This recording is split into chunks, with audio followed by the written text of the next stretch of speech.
Good morning. The committee meets today to consider the nomination of Lieutenant General Michael Kurilla for promotion to general and to be the next commander of U.S. Central Command.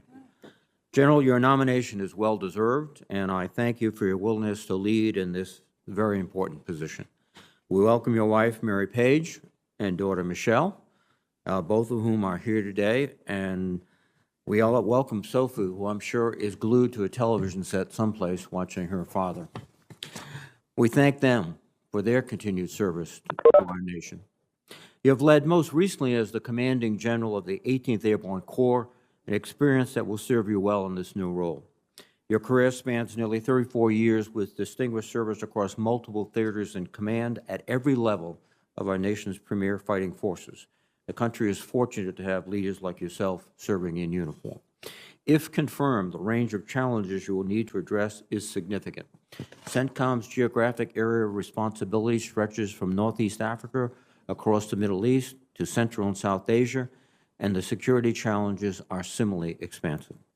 Perhaps most pressing is Iran's malign influence in the region. The United States' latest round of indirect negotiations to return to the Joint Comprehensive Plan of Action, or JCPOA, has seen progress, but Iran's ongoing nuclear development threatens to derail any agreement. Simultaneously, Iranian-linked groups continue to mount drone and rocket attacks in the region, including against bases in Iraq and Syria with a U.S. military presence. These threats are growing, as are drone and missile attacks by Iranian-linked Houthis against the Gulf states. During today's hearing, I would like to know your level of concern over rising tensions between the United States and Iran and how you advise responding to Iranian malign influence in the region. While the death of ISIS leader al-Qurayshi, U.S. strike last week dealt a blow to the organization, ISIS remains a threat. Last month, ISIS militants seized a prison facility in Syria where thousands of ISIS detainees are held, leading to a days-long standoff requiring U.S. and coalition air and ground support to the Syrian Defense Forces, Syrian Democratic Forces.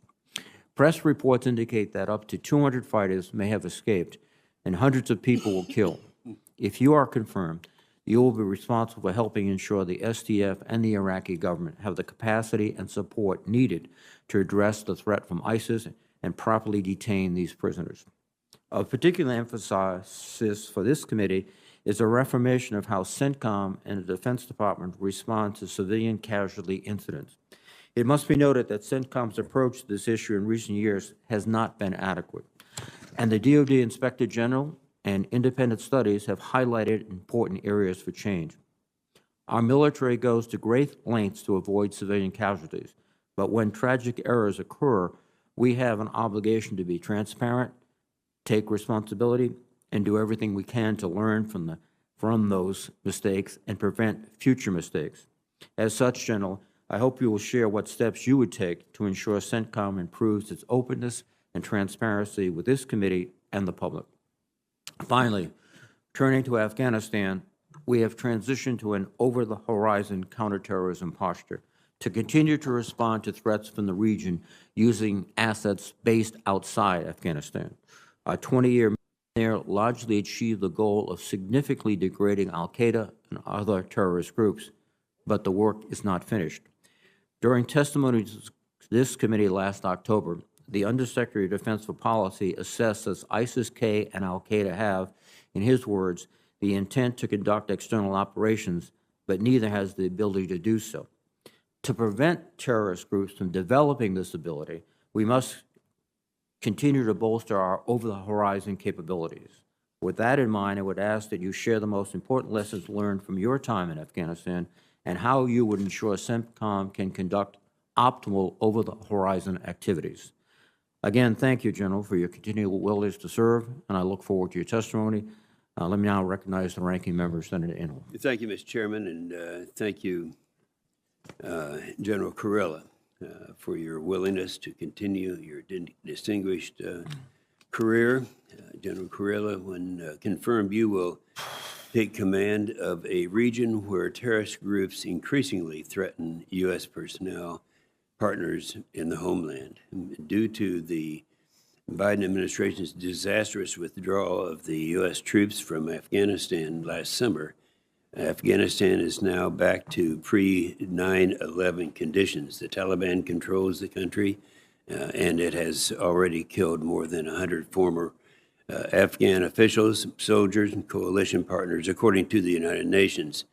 The Haqqanis, which are affiliated with Al-Qaeda, have government positions, and ISIS-K, which killed 13 U.S. service members on August the 26th, is exploiting the vacuum that the Biden administration left behind.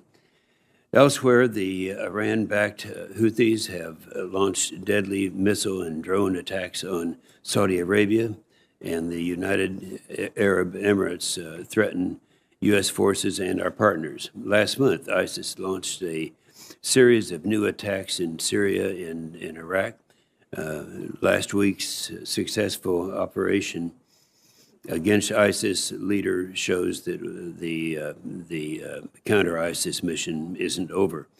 I'm concerned that the things will get even worse if President Biden re-enters the failed 2015 Iran nuclear deal, which many of us here have urged him not to do.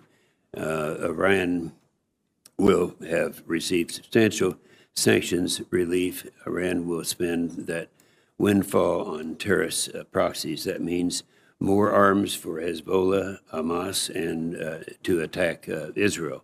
More training for the Houthis to threaten our Arab friends, and more support for the Iraqi militias that target our personnel. Rejoining the Iran nuclear deal won't prevent Iran from getting nuclear weapons capabilities. The deal's limitation expire in 2026, which is not that far off. So all of these threats in the Middle East are getting worse, but we also have to prioritize threats from the Chinese Communist Party and Russia right now, and both of those adversaries are heavily invested in competition in the Centcom. So here's what I hope you address today. What resources do you think we'll need to counter these regional threats? What role should our partners play, and how can we improve their capabilities? And perhaps most important, what can we do to ensure that our longtime regional partners stick with us in the escalating competition with China and Russia? And so, General Kurilla, you have served with great honor in this Centcom region. You're very familiar with it. You're the right guy to do this, and we look forward to winning together. Thank you, Mr. Chairman. Thank you, Senator Inhofe. General Kurilla, your remarks, please. Good morning, Chairman Reed, Ranking Member Inhofe, and distinguished members of the Senate Armed Services Committee. It is an honor to appear before you today as the President's nominee to serve as the next Commander of United States Central Command. Today, as always, I'm humbled to serve the soldiers, sailors, airmen, Marines, Coast Guardsmen, and Guardians who defend our nation at home and abroad every day.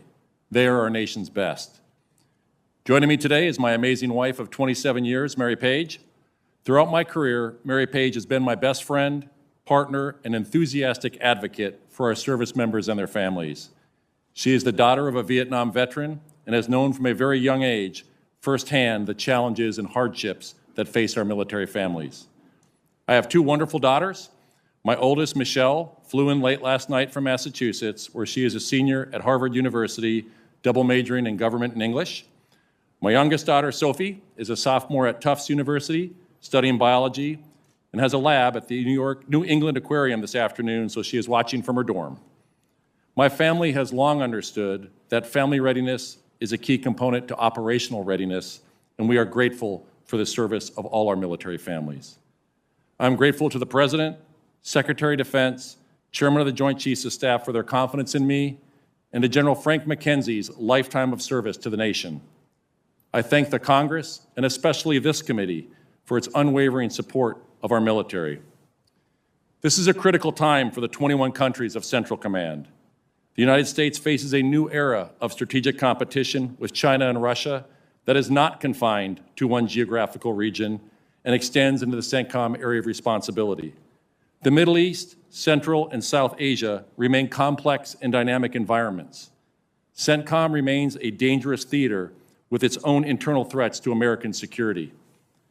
As the United States rightfully prioritizes competition with China, we must remain engaged in the Middle East and Central and South Asia. We must be clear-eyed about the fact that the United States Central Command area of responsibility remains home to America's national interests. The region today presents a mixed picture. On one hand, there are signs of progress, such as normalization of Arab states with Israel, the defeat of the physical so-called caliphate, the ending of the Gulf Rift, and the continued support by longtime partners and allies. On the other hand, there are some vexing challenges: Iran's nuclear program, ballistic missile advancements, and its continued malign influence across the region. The Centcom theater is also burdened by civil war and humanitarian crisis. The area is home to 9 of the top 10 most dangerous violent extremist organizations, including Al-Qaeda and ISIS, which are both reconstituting. All of these ill trends are accelerated by water scarcity and food insecurity. China has significantly increased its investment and influence in the region, and Russia acts as a spoiler.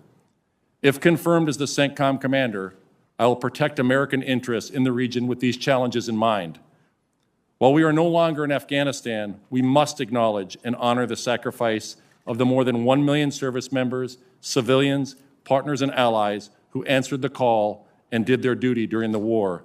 And we must never forget the ultimate sacrifice of those who gave their last full measure of devotion on the battlefield. If confirmed, I will work hand in hand with our diplomats to ensure that diplomacy is in the lead while strengthening our relationship with military partners and allies. I will embrace technology, artificial intelligence, machine learning, and data-centric warfare to increase CENTCOM's competitive edge across all domains. If confirmed by this body, I look forward to working with this committee and Congress, the senior leadership of the Department of Defense, and our partners and allies. Furthermore, I will always remain transparent and candid with both Congress and this committee. I look forward to your questions. Thank you very much, General. As is required, there are a series of standard questions which you may respond to appropriately. Have you adhered to applicable laws and regulations governing conflicts of interest? Yes, Senator. Have you assumed any duties or taken any actions that would appear to presume the outcome of the confirmation process? No, Senator. Exercising our legislative and oversight responsibility makes it important that this committee, its subcommittees, and other appropriate committees of Congress receive testimony, briefings, reports, records, and other information from the executive branch on a timely basis. Do you agree, if confirmed, to appear and testify before this committee when requested? Yes, Senator. Do you agree, when asked before this committee, to give your personal views, even if your views differ from the administration? Yes, Senator. Do you agree to provide records, documents, and electronic communications in a timely manner when requested by this committee, its subcommittees, or other appropriate committees of Congress, and to consult with the requester regarding the basis for any good faith delay or denial in providing such records? Yes, Senator. Will you ensure that your staff complies with deadlines established by this committee for the production of reports, records, and other information, including timely responding to hearing questions for the record? Yes, Senator. Will you cooperate in providing witnesses and briefers in response to congressional requests? Yes, Senator. Will those witnesses and briefers be protected from reprisal for their testimony or briefings? Yes, Senator. Thank you very much, General. Again, let me commend you for your service to the nation and the service of your family. We spoke before about the continuing crisis in Afghanistan and looking forward to the steps we have to take. There is, as you recognize, a humanitarian crisis that is becoming more and more severe each moment. There is the persistent threat of Al-Qaeda and ISIS-K and other terrorist groups. What do you see as the challenges in Afghanistan and the surrounding region, and can we cope with them over the horizon? Senator, as you identified, well, one of the challenges is the threat to the homeland from Al-Qaeda and ISIS-K. They are reconstituting. The Taliban has not renounced Al-Qaeda. ISIS-K, with the release of the prisoners both from the Bagram prison and Pul-Sharki, are in the process of reconstituting. While they have aspirations to attack the homeland, They do not have the capability yet. Additionally, we have the humanitarian crisis in Afghanistan. I believe there are opportunities in the future of ways that we can work with perhaps the World Food Program and others in the region to help alleviate some of that burden on the humanitarian crisis. Now, in our regional response, we have to consider the position of Pakistan. They have been a very complicated partner and sometimes not a partner. Do you have any comments on that relationship and what you would like to do to improve it? Senator, we have not always seen eye to eye with Pakistan, but I do think we have a shared interest in regional stability and countering violent extremist organizations. One of the most violent is Taliban Pakistani, the TTP, which directly threatens Pakistan. Also, the humanitarian crisis inside of Afghanistan threatens the migrants to push into, and refugees to push into Pakistan. So I think there's potentially some shared interest that we can work with them on counter VEOs and the humanitarian crisis. Well, thank you. Turning to Iran, as both myself and the ranking member pointed out, it presents a very, very serious challenge. There are talks underway to try to revive the JCPOA, but it's uncertain if that will happen. Their malign activities, both directly and through proxies like the Houthis, are causing concern, especially attacks recently against the United Arab Emirates. Can you give us an idea of how you would approach this problem as you take command? Senator, Iran is the #1 destabilizing factor in the Middle East right now with their malign behavior. I think going through our partners and allies and strengthening those with a united front from all the partners and allies is the best way to confront them. The U.S. policy of Iran cannot get a nuclear weapon. I believe that any enforceable agreement should make sure that they do not get a nuclear weapon. Thank you. And you also said in the advanced policy questions and in your testimony that we must invest in artificial intelligence and machine learning platforms and programs to increase our ability to detect, defend, and respond to conventional Iranian military capabilities. Can you sketch very quickly what you would attempt to do? So, Senator, right now in the 18th Airborne Corps, when James McConville, General McConville, the Chief of Staff of the Army, charged the 18th Corps to lead an artificial intelligence become an AI-enabled corps, we have taken a four-prong approach to that with the culture, data literacy, data governance management, and our infrastructure, i.e. cloud computing and cloud computing on the edge. And then we take that and we do a quarterly exercise that uses artificial intelligence for target detection every quarter. From all 6 services participate. The last exercise had over 40 aircraft, and to include the Navy, participating with the Maritime Operations Center. And it culminated in a Marine F-35 dropping a live 1,000-pound bomb on an artificially intelligence-derived grid that was 1 meter off from the surveyed grid. And we do these exercises quarterly to improve the capability of the targeting ability of the Corps. I would look to take that, if confirmed, down to Centcom and expound upon that. And would that also help us with our issues regarding over-the-horizon sort of suppression of terrorists in Afghanistan? Senator, it has capabilities for both counterterrorism as well. Well, thank you very much, General. I am very confident that you will be confirmed and confident you will lead with distinction. Thank you, Chairman. Thank you, Mr. Chairman. In the past year, Iran and its proxies have escalated their regional aggression. Hamas launched more than 4,300 rockets at Israel during the May 2021 conflict. The Houthis have increased their attacks on civilian targets in Saudi Arabia, and the UAE and the Iran-backed militias in Iraq routinely target U.S. personnel, property, and partners. All of this happened while the Biden administration is focusing on returning to the flawed Iran deal, which could provide billions of dollars in sanctions relief for the Iranian regime. General Kurilla, based on what you've observed of Iran in the past, would you expect Iran to spend at least some of that sanctions relief on its terrorist proxies? And if so, how would this affect the security of our forces in the Centcom region? Senator, there is a risk with sanctions relief that Iran would use some of that money to support its proxies and terrorism in the region. And if they did, it could increase risk to our forces in the region. Yeah.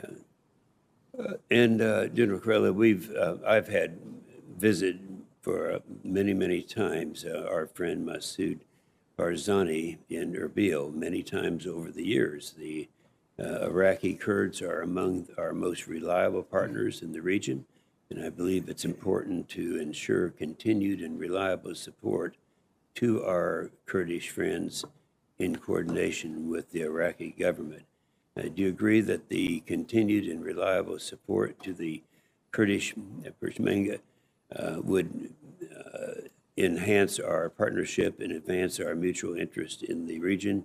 And can you share some insight on the value of our partnership with the Kurds based on your personal experience? Because you've had that personal experience.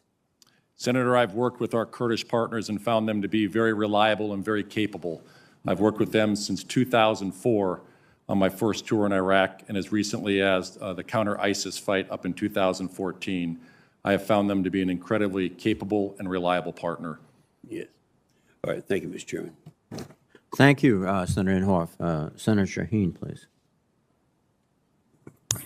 Thank you, Mr. Chairman. I didn't realize we were still going in seniority order, so I appreciate that, and congratulations.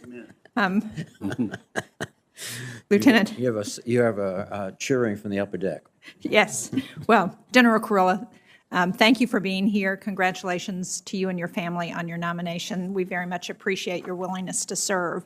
And I understand that you're actually leaving directly from this hearing to be part of the task force overseeing the deployment to reinforce our NATO allies because of Russia's buildup on the Ukrainian and Belarusian border.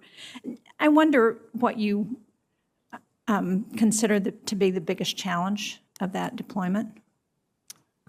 So, Senator, right now we are in the process of deploying, and yes, I will be leaving right after the hearing to fly over to be continued part of that deployment. I think the challenge is obviously moving transatlantic with the number of forces we have. Our mission over there is to assure our NATO allies and deter Russian aggression against our NATO allies. And to what extent do you think Putin is hoping for an incident along the border to give him an excuse to go into Ukraine? Senator, I could not begin to speak for Putin's thoughts, but I do know I am very concerned about a Russian invasion into Ukraine. Thank you. I want to switch to what will be part of your AOR as CENTCOM commander.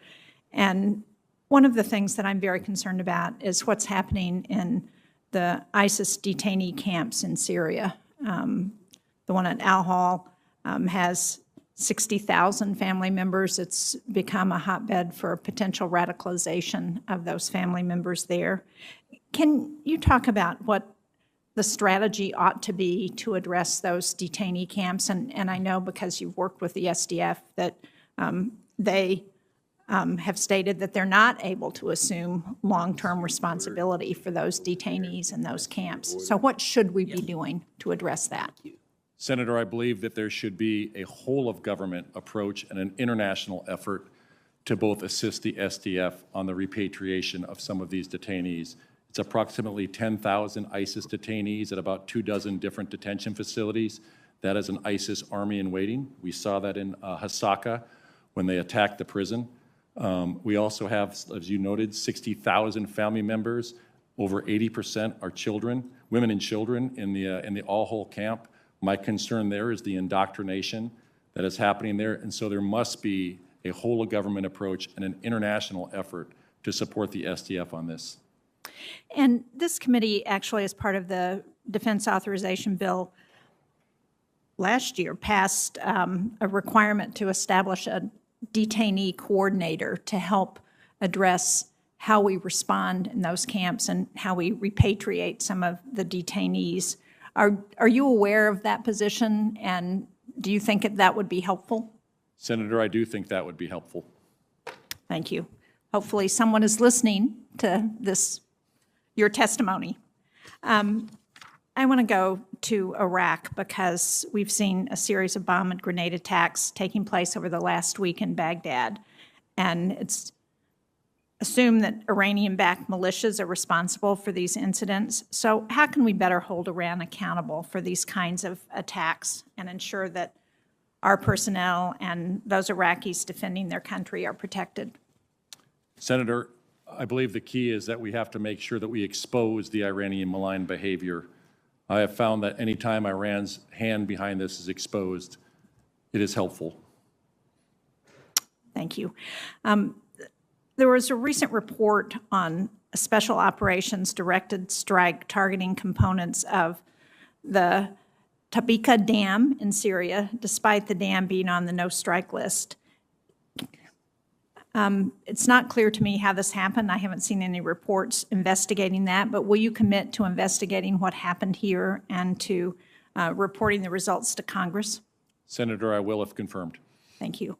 And finally, we have a law called the Women, Peace, and Security Act that is designed to try and ensure that women are involved in our operations and particularly in conflict areas. So can you talk a little bit about how you see that law working in your area of responsibility and what we should be doing and how it could be helpful to what's happening in the Central Command? Senator, the Women and Security Act, Peace and Security Act of 2017, if confirmed, that is an area I would look to see how is Centcom employing that law. I think anytime you have women involved in conflict resolution and helping, assisting in the delivery and relief of relief, it is a good thing. So I think if confirmed, I would have to take a look at how that is being implemented. Well, thank you. I look forward to working with you on that and being helpful in any way I can. Thank you, Mr. Chairman. Thank you, Senator Shaheen. Senator Wicker, please. General, I think there's widespread agreement that you're the right man for the job. We need to get you back to your base and get you involved in that deployment. I'm almost tempted to yield back my time so you can get on about that, but I'm not quite convinced that I should do that. Let me ask you about money. We're now spending money for the Pentagon that was decided more than a year ago, and that's because of our failure to have a defense appropriation bill. We're about to do another continuing resolution. People in this town, from the administration really to DOD to the Congress, seem to sort of view this as an inconvenience and a little bit of a lapse. How big of a problem is this? And I've got several questions, but is this merely an inconvenience, or is Centcom going to really take a hit because we can't do our job? Senator, I can't speak on behalf of Centcom, but I can tell you my personal experience in 18th Airborne Corps. When we have prolonged CRs, it affects readiness. It affects our ability to train. It affects our combat training centers, our rotor wing flight hours, and I have 2 Armor Brigade combat teams in the 18th Airborne Corps. They're very expensive to operate. It affects modernization. It can disrupt modernization. I have an Armor Brigade combat team that's in a year-long modernization window. They'll emerge as the most modernized Armor Brigade combat team in the Army. CRs can disrupt that. I don't know the impact if it was to take it all the way out through the year. And then I have a second one that's Armor Brigade combat team that's going in this summer. And lastly, it can affect quality of life. It stops the prevention of new starts, such as military construction for barracks, motor pools, and child development centers. Okay, well, maybe I may be speaking to the choir about this in this room, but it seems so when we bring this up, and any number of members of this committee bring it up, people nod and agree with you, and yet we're just going to be quite relaxed next week about going to another continuing resolution. Let me ask you about the stands that were formerly Soviet Republic, and I'm looking at the map here, General, and I see Uzbekistan, Turkmenistan, Tajikistan, and Kyrgyzstan, and then the massive geographic area of Kazakhstan, which covers 5 time zones. why are they important to us in the United States? And what difference did it make in their leadership seeing how we left Afghanistan and what I view as a major debacle?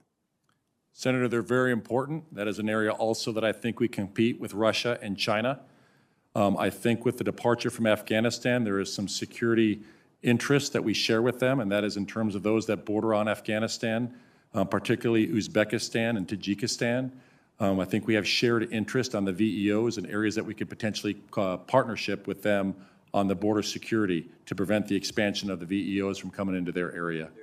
But you haven't started this job yet, but you're anticipating that you will. Has the leadership of these 5 former Soviet republics acted differently after seeing what happened last August in Kabul? Senator, I am not sure, and if confirmed, that is an area that I would take a hard look at. If Russia invades Ukraine, how will that, in your judgment, affect how these 5 former Soviet republics view their neighbor to the north in the United States? Senator, I believe they would have some concerns with Russia invading Ukraine, as that would look to expand potentially their former, one of their former locations. Thank you. Well, good luck to you, and I'm going to yield you a whole 30 seconds to get back and get that deployment going. Thank you, Senator. Yield back. Thank you, Senator Wicker. Senator Arona, please. Thank you, Mr. Chairman. Thank you, General, for your service. You have a lot of experience and your AOR. I start the questioning of all nominees to any positions in any of the committees I sit on, and these are the following 2 questions that I ask all nominees. Since you became a legal adult, have you ever made unwanted requests for sexual favors or committed any verbal or physical harassment or assault of a sexual nature? No, Senator. Have you ever faced discipline or entered into a settlement related to this kind of conduct? No, Senator. General, I am very concerned, along with other members of this committee, very concerned about the ongoing issue of the poor treatment of Afghan women and girls, especially since our withdrawal and the Taliban's return to power. Recently, President Biden appointed Rina Amiri as U.S. Special Envoy for Afghan women, girls, and human rights to spearhead an interagency effort to advance the rights of Afghan women and girls. As Commander of Central Command, what do you see your role in supporting Ms. Amiri, USAID, and other agencies in supporting the rights of Afghan women and girls? Senator, if confirmed, that is an area where I would look at to analyze how Centcom can be part of a whole-of-government approach.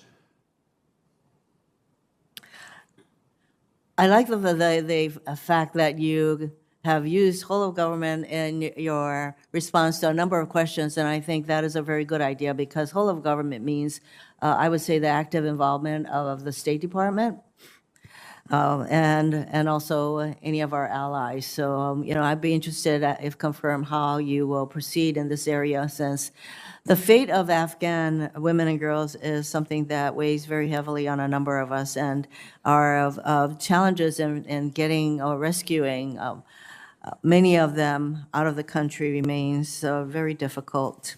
You mentioned Iran as being the #1 destabilizing actor in the Middle East. And again, with the Iran a whole-of-government approach and how to contain their malign activities. And you said that when Iranian malign behavior is exposed, it's helpful. Can you just describe what you consider an example of Iran's malign behavior, which it would be helpful to expose, and what do you mean by it is helpful to expose such behavior? Senator, when we see the Iran proxies, and there's Iranian-aligned militia groups that are either firing rockets at our embassy in Iraq, they're firing at our troops inside of Syria. They support the Houthis, and they're providing that technology to them to fire ballistic missiles into the UAE and into Saudi Arabia. When we expose the Iranian hand behind that, It causes them to react, It causes who to react? the Iranians to react. How would they react? Would they pull back? Ma'am, their they support? try and hide their behavior, and it can cause them to not take action for a period of time. That is my experience when I was down at Centcom. You were asked some questions regarding the JCPOA. And President Biden joined U.S. allies France, Germany, and the UK and Ireland in a statement noting that a return to the JCPOA would result in both in sanctions lifting, allowing for enhanced regional partnerships, and a reduced risk of a nuclear crisis that would derail regional diplomacy. What are your thoughts on a return to the JCPOA, and would rejoining the agreement be a positive step in containing Iran's nuclear ambitions? As far as I'm concerned, there was no question that our membership and the JCPOA enabled us to really track what Iran was doing. Would a return to JCPOA really greatly enhance efforts to contain Iran's nuclear ambitions? Senator, I'm not aware of the exact details of the ongoing negotiations, but I am supportive of any enforceable agreement that limits Tehran's ability to gain nuclear weapons. I think that a large part of that would be to have an agreement such as the JCPOA, and unfortunately, that is not where we are. If confirmed, how do you plan to work with partners and allies to confront the challenges presented by Iran? Senator, if confirmed, I will have to take a hard look at the partners and allies. Each one of them bring different capabilities. I think there is some opportunities in the integrated air and missile defense, particularly with Israel now under the Centcom area of responsibility, that they can do some partnerships in terms of increasing the capability. Well, thank you. I'd say that Israel would be a major partner in that effort. Thank you, Mr. Chairman. Thank you, Senator Rona. Senator Fisher, please. Thank you, Mr. Chairman. Welcome, General, to you and your family, and thank you, sir, for your many years of service to this country. General, this morning we read in the Washington Post about an Army review of the Afghanistan drawdown. The report highlights the extent to which the Biden administration's poor planning forced our service members into an incredibly dangerous and an incredibly chaotic situation during that evacuation. I know that you are not responsible for this report, but if confirmed, do I have your word that if future reports like this are completed, that this committee will learn about them from you and not from the morning paper? Yes, Senator. Thank you. I wouldn't think that members of this committee would have to make a FOIA request in order to learn information that should be brought forward in a positive way to keep us informed so that we can perform our oversight responsibilities. General, based on your prior experience that you've had in the region, your knowledge of the region, what do you assess to be the most significant challenges for Centcom to carry out an over-the-horizon counterterrorism strategy in Afghanistan? Senator, over-the-horizon capability is extremely difficult, but not impossible. I think the biggest challenge for Afghanistan is that it is a landlocked country. We rely on another nation for an air line of communication to be able to enter Afghanistan. The distances required to fly ISR is great. We spend approximately 2/3 of the time flying there and getting back versus over the target. So it is resource intensive to be able to do the finding and then the fixing and the finishing of those targets that you're going after. I think we need to reinvest in a lot of our intelligence capabilities, our human intelligence capability that was lost during the withdrawal. Do you anticipate that we will have more success in the future on being able to find those partners on the ground? Senator, if confirmed, I will need to make an assessment of that. Do you know of any ongoing conversations about basing agreements with neighboring countries that would be helpful to us in being able to do the over-the-horizon CT? Senator, I'm not aware of any detailed discussions going on, but I know that there are discussions happening right now that could ease the distances that are required. I would hope if you do, you would contact us so that we can keep up to date on the progress or lack thereof in this regard, because it is so vital to our commitment that we have and in Afghanistan and the needs that we have to meet in Afghanistan. I hope that you will do that review process. We heard from Secretary Call in October that ISIS-K could generate the capability to attack our homeland by April. That's not too far away from today. And if there needs to be a change in strategy, if Centcom needs to be resourced differently, I would hope that you would bring that to our attention as well. Senator, I will. Thank you. When you were speaking about partners and allies and our need for partners and allies, especially in dealing with Iran and their proxies, are there specific ways that you feel that we could help our partners defend themselves with regard to missile and drone attacks? Senator, I believe that's probably the area with some of the greatest opportunity in terms of working towards an integrated air and missile defense. The addition of Israel to the AOR, I think, will help with that. I think there are areas also in the terms of cyber defense. We are collectively stronger together when we work together. So there are areas there that each one brings a unique capabilities in terms of that. From your comments, I would imagine that you would then be a strong advocate for providing Israel with the defensive means that they need. Senator, I am. Thank you very much. Thank you, Mr. Chairman. Thank you, Senator Fisher. Now via WebEx, let me recognize Senator Gillibrand. Thank you so much, Mr. Chairman. In recent years, Beijing has elevated the Middle East strategic significance by building commercial ports in Pakistan and beginning another port project in UAE, which is halted by U.S. pressure. With China relying on the Persian Gulf for nearly half its energy supply, do you view countering the expansion of China's Belt and Road Initiative in the Centcom area of responsibility as a fundamental priority? Senator, I do. Right now, 18 of 21 countries in the Centcom AOR have signed agreements, strategic agreements for Belt and Road initiatives with China. China has increased their spending 360% in the Middle East. So I believe it is of great concern. And what we have to do is expose their predatory practices where they treat every country as a client or a customer, where we deal in relationships and we are partners and allies. So how does countering China in the region balance against some of our other counterterrorism commitments with regional partners? Senator, I believe we can do both. Mm-hmm. Reports last year emerged that Saudi Arabia purchased ballistic missiles from China while also manufacturing its own ballistic weapons using Chinese technology. Are you concerned that China is forging technological relationships with countries such as Saudi Arabia to further enhance the ballistic missile capabilities of regional actors? Also, do you have a broader concern that our traditional allies in Centcom should be shifting towards China as we potentially focus on other regions across the globe?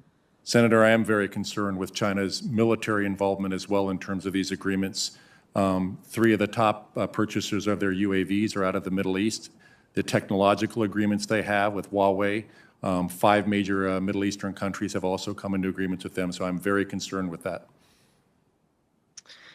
And you will give us any guidance to the extent you need additional resources or authorities to address those concerns? Senator, I would not hesitate to do that. Thank you. A recent NDAA-directed RAND study pointed out numerous shortcomings in the DoD's investigation and response to civilian casualties. It concluded a number of recommendations to improve DoD's internal and external process conducting tactical strikes. One specific issue RAND highlighted is the need for the Department of Defense to better engage with non-governmental organizations to develop a better situational assessment for civilian casualty incidents. If confirmed, will you continue to prioritize effective CIVCAS response within your command? And do we have your commitment that Centcom will improve and regularly engage with NGOs on this issue? Senator, I do. Thank you. My last question, as the military shifts focus to great power competition, low-intensity conflicts in the Middle East may lose significant resources. Can you discuss how force planning concepts like dynamic force employment, that is the ability to rapidly shift key U.S. military assets from one theater to the other, will allow the U.S. to divert resources away from Centcom to meet the challenges faced by near-peer competitors if necessary? Senator, that is going to have to be, if confirmed, I'd have to make an assessment of the impact of those DFEs. The challenge with counterterrorism efforts are that they do take time to develop the targets. It's finding the targets and fixing them. Dynamic force employment could come in for a finish potentially, but the effort goes into the finding and the fixing. Okay. Well, thank you so much, and thank you, Mr. Chairman. Senator, thank you for your support for 10th Mountain up in Fort Drum, part of 18th Airborne Corps. My pleasure and privilege. Thank you, Senator Gillibrand. Now let me recognize via WebEx Senator Rounds. Thank you, Mr. Chairman. General Kurilla, first of all, I did enjoy our visit in my office, and I can share with you that I do believe that you're the right man for the job right now, and I look forward to supporting your nomination. I would like to explore a little bit along the lines that Senator Fisher began with regard to the over-the-horizon capabilities. I think this is something that we've got to be able to explain in terms of the challenges here a little bit better. One item that we talked about was literally the number of units necessary to maintain surveillance over a particular area. Would you just take just a minute or so and dive in a little bit deeper with regards to the challenges of over-the-horizon capabilities that we face with regard to Afghanistan? Yes, Senator. So just using an MQ-9 Reaper as an example, you have the normal ones in the extended range can go up to 30 hours of endurance. If it's taking you 10 hours to get to a target and 10 hours to fly back, to be able to keep a single sensor over that target, you're going to have 2.5 MQ-9s, one taking off every 10 hours, to be able to be over the target for just one sensor to be able to develop that target. In Afghanistan, when we were doing operations, sometimes I would have up to 12 sensors on a target to be able to follow individuals, develop the target, and it's also used in civilian casualty mitigation because you're watching all the approaches to that target when you're taking a strike. So it can be very resource intensive. I think that's the critical part here is when we talk about over-the-horizon capabilities, it is extremely equipment intensive, and it will take a huge amount of resources in order to be successful in the Afghan region. Your background is one of developing and moving ahead with regards to technologies. With regard to the 18th Airborne Corps, would you share a little bit about the challenges that you found in terms of bringing in and using the newest technology, including the threats of cybersecurity or cyber attacks, what you found you needed to do in order to keep the team up to speed, and talk a little bit just about with regard to artificial intelligence, the fact that this is not something in the future, but rather something that we are faced with right now. Senator, I believe it's the next revolution in military affairs. I find the biggest challenge is actually the data literacy and the education of our current force, and particularly with kind of the older generation of us. It's really our younger generation does get a lot of this. The challenge you have is being able to then take this and how do you fight with artificial intelligence? What we have discovered is that the human must be in the loop. An individual human augmented by artificial intelligence is far more effective than just artificial intelligence on its own right now. We do these quarterly exercises called Scarlet Dragon. Every quarter we'll bring in all 6 services, and we go through the process of how can we increase the scale and scope of targeting against a near peer in a large-scale combat operation. And we have found that we were able to exponentially increase that capability to sort through hundreds of targets to pick the right targets to be able to strike, moving it machine to machine and directly to an aircraft. Now let's integrate that with regard to the AOR that you're going to be responsible for. You now have Israel as a part of this AOR. They're an ally. They have significant capabilities. As you move forward, do you see some real opportunities here to coordinate with Israel with regard to cybersecurity, AI, and so forth in an integrated defense program? Senator, I think there's tremendous opportunities to partner with not just Israel, but with all of the partners in the region in terms of that. Can you talk a little bit about with regard to Iran, the threats that you see with regard to cybersecurity threats emanating from Iran? Senator, Iran has a very capable offensive cyber capability. We see that playing out in the Centcom region right now. So I think the areas that we can also work on is hardening our cyber defenses of our partners in the region. They talk about Iran having access to ransomware, and as such, since it's normally used by criminals, it's one way in which they can perhaps hide some of their activities. Would you agree that Iran is a threat with regard to ransomware at this time? Senator, I do agree. Thank you. Mr. Chairman, I yield back my 10 seconds. Thank you, sir. Thank you very much, Senator Rounds. Now let me recognize via WebEx Senator King. Thank you very much, Mr. Chairman. First, I want to compliment our colleague, Senator Gillibrand. I thought her questions on China and China's growing influence in the region were very perceptive and important, and something that we often don't think much about. General, it's hard to ever utter the phrase cooperation and Taliban in the same sentence, but we have a common enemy in ISIS-K.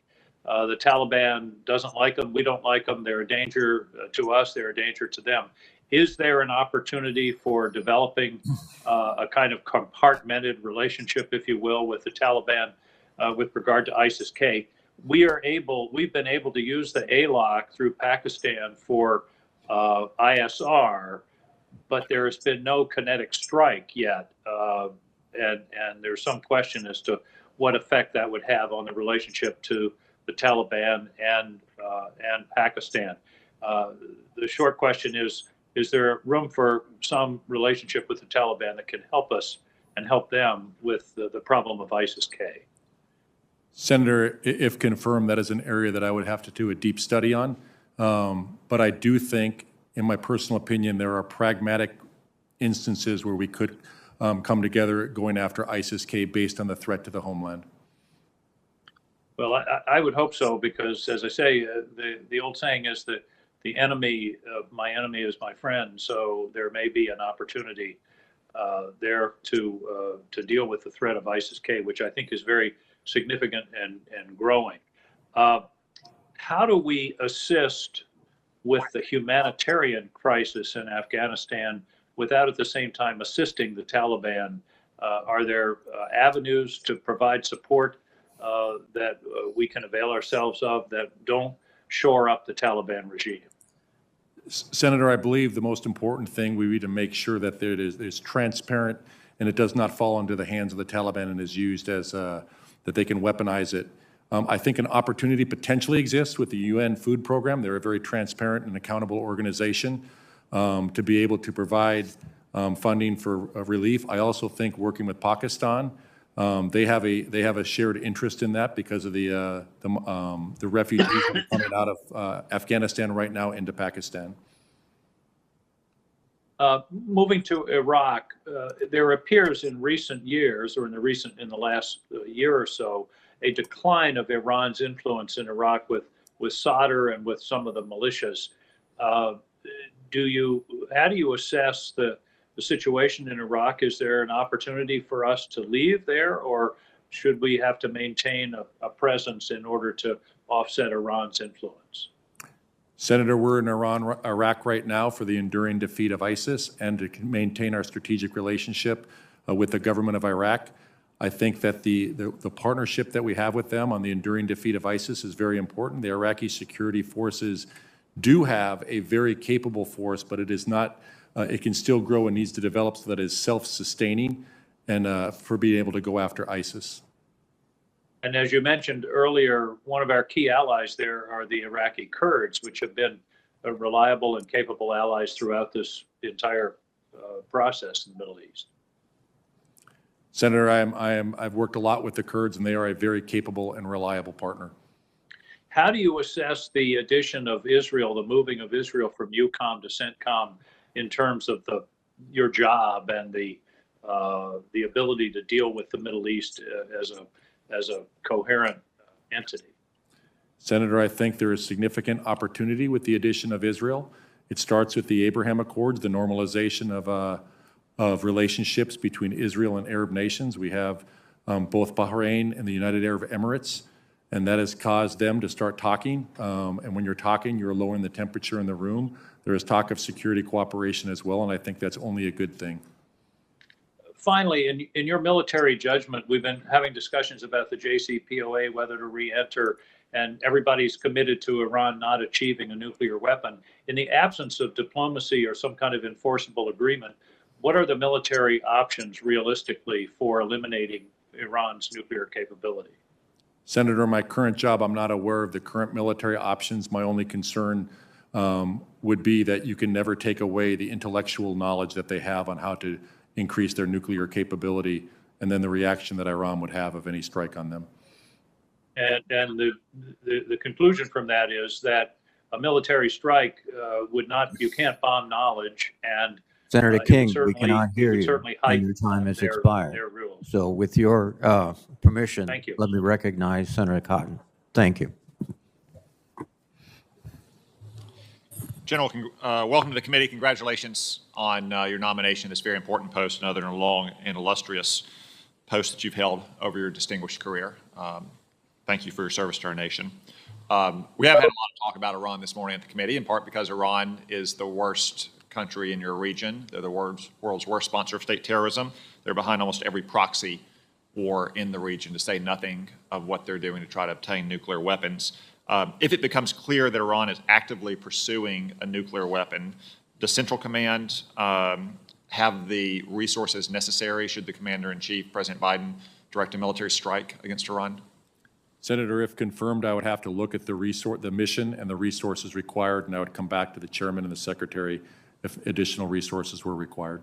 Can you commit that you will do that and that you'll give your best professional military judgment about what resources would be needed to carry out such a mission? Yes, Senator. Okay. Senator King just spoke about Iran getting a nuclear weapon and how we all think that Iran should not have a nuclear weapon, and that was what President Obama frequently said in 2015 in defending the nuclear deal, that he would not allow Iran to obtain the bomb. I think President Biden has said something similar.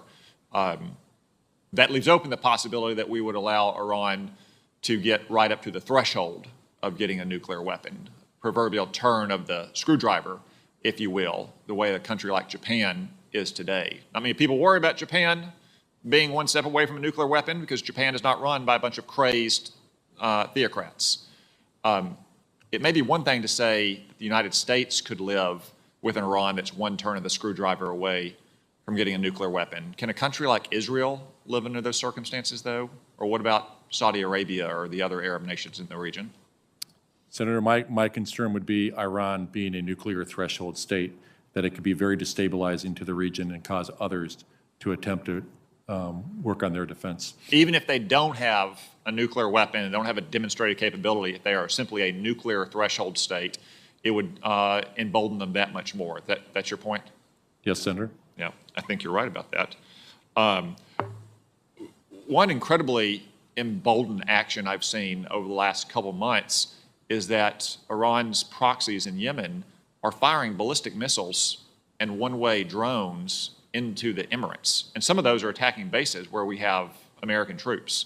What do you make of this incredibly provocative and escalatory action coming out of Iran's Yemeni proxies?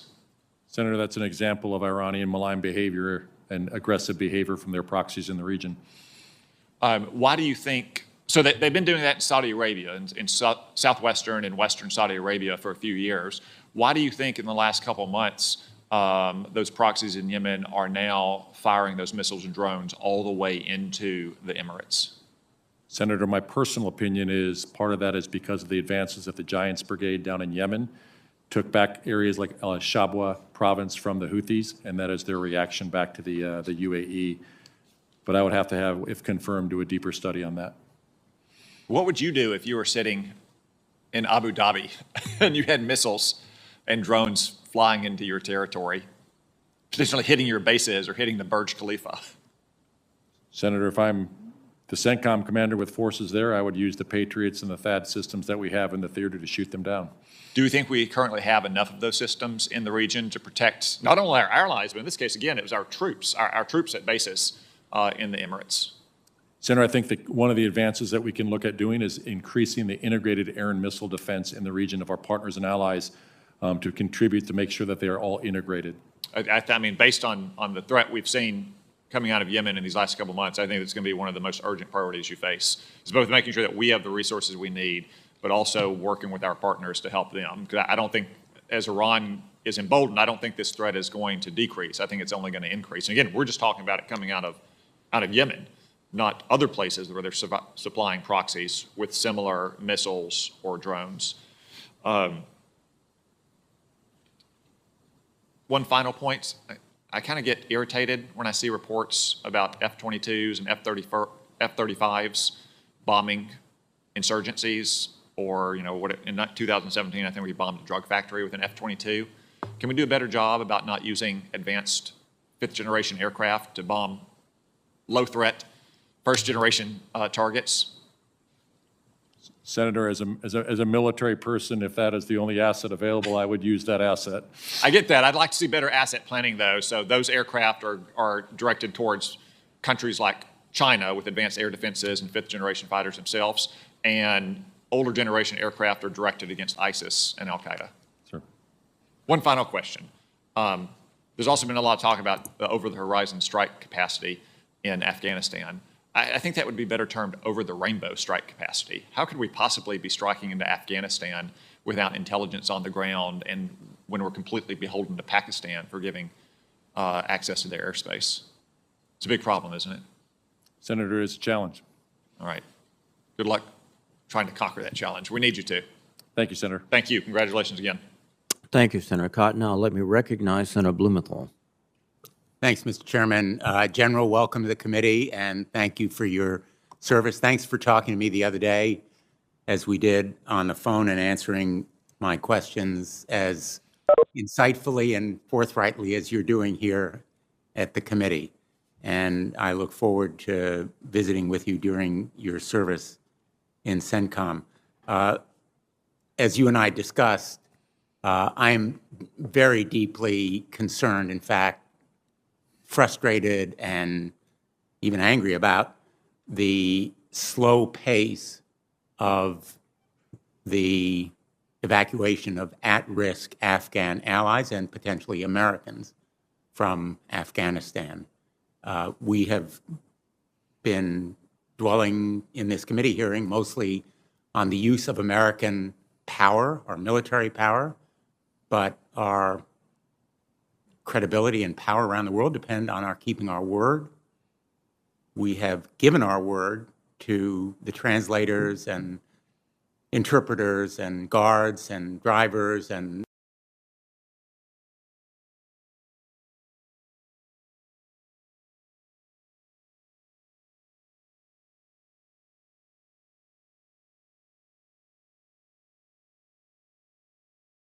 our credibility around the world and our credibility in the next struggle. Two of my sons have served. One was an infantry officer, a Marine Corps officer in Afghanistan. It took him 2 years to bring over his interpreter. The other was a Navy SEAL. And I just want to say how grateful I am to the veterans group for their support in the continuing effort to enable those at-risk Afghan allies to come to this country. But I've been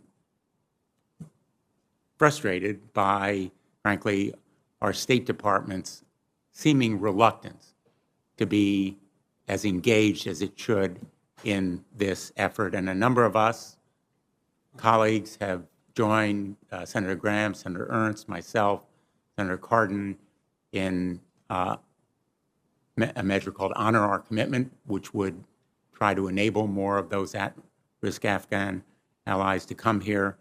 Let me ask you, what capacity do you think Centcom has to facilitate the continued evacuation of the Afghan allies who remain at risk in that country. I know it's winter there as it is here. The airport has failings, but we're America. We can fly in and out of that airport. Can Centcom play a role in facilitating the evacuation of those at-risk Afghan allies if asked to do so?